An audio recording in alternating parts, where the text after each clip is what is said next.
راجل مش كده يا راجل. يا راجل المره العاشره وانا بتصل عليك. ما تخلصوا يا اخواني، انتوا مش عارفين لفه عيش تجيبوه. قاعدين في البيت المهجور دي عايزين نخلص.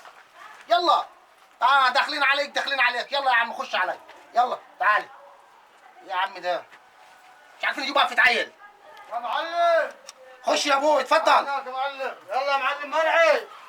هات يا معلم مرعي الواد. ايه يا معلمين يا عم انا يلا بدور يا عليه. عم لما ذبحنا له. لمحت يا راجل وبتاع. اذبح يا عم اذبح يا اخي نخلص. اتفضل. امسك كده.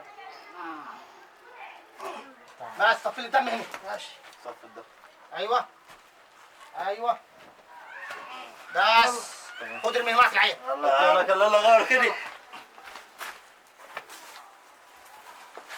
يا شيخ. انا كنت فاهم. اضرب الضربتين دول. اضرب يا مرعي. ها يلا.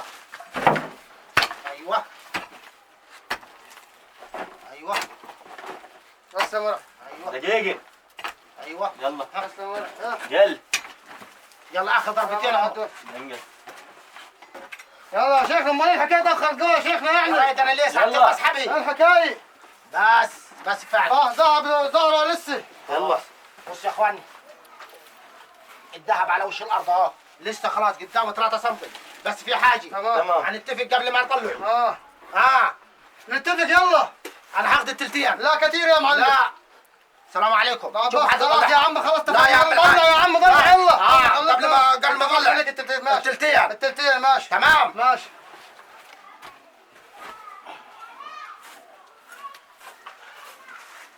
بس اخر ضربه. ضربه كده. ماشي. اخر ضربه. ايوه ايوه ظهر. تمام كده ماشي. حلو جو كده. تمام. ايوه يلا طلعوه كده. تمام. ماشي يا شيخنا. طلع يا يلا. شيخنا. اخلصوا عشان ده كله ذهب دي. طب هو ده كده بص زين يا شيخنا. بلا بس اهو. مش هتلحق تبص يا شيخ. ولا انت هتلحق. طمع حالك.